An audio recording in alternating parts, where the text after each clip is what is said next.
Datang orang putih, dihantar siapa antaranya? Sir McMichael. Apa Sir McMichael buat? Ambil tanda tangan semua raja-raja Melayu. Betul? Semua raja Melayu tanda tangan. Tapi akhirnya kerana dia nak gugat Islam, dia nak gugat Melayu sekali, orang Melayu tak boleh. Orang Melayu turun ke jalan raya. Di Tapah, di Kuala Pilah, di Tampin, di Johor Bahru. Akhirnya bergarak orang Melayu. Bila Melayu ni bersatu, saudara, kuasa besar ketika itu runtuh, Melayu Union ditarik. Kalau ikut, Raja dah sign kan? Raja dah setuju, betul ke tidak? Raja dah setuju. Apa orang Melayu ni dahaka ni kianat dengan Raja? Raja pun dah sign, ikut je lah. Saudara, kesetiaan orang Melayu betul.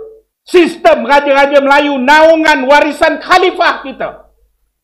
Tapi, saudara, dalam buku orang Melayu, dalam kamus orang Melayu, raja adil, raja disembah. Raja tak adil, raja pun boleh disanggah.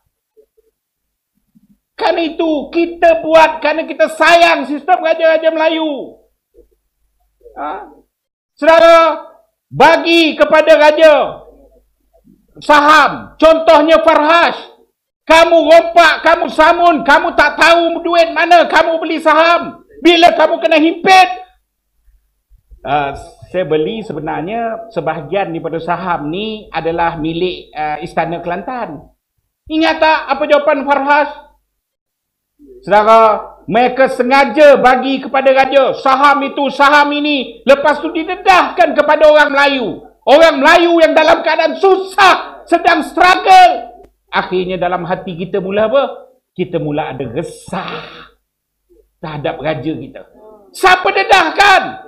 Yang dedahkan berkenaan dengan saham, yang memberi, sengaja memberi. Walaupun dalam perlembagaan sendiri menulis dengan jelas, raja tak boleh aktif meniaga.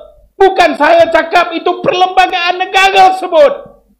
Tapi saudara, untuk hancurkan orang Islam, hancurkan payung kita dulu. Kerana itu orang tuduh saya khianat. Saya mungkin kritik, tapi saya tidak akan khianat kepada payung kita.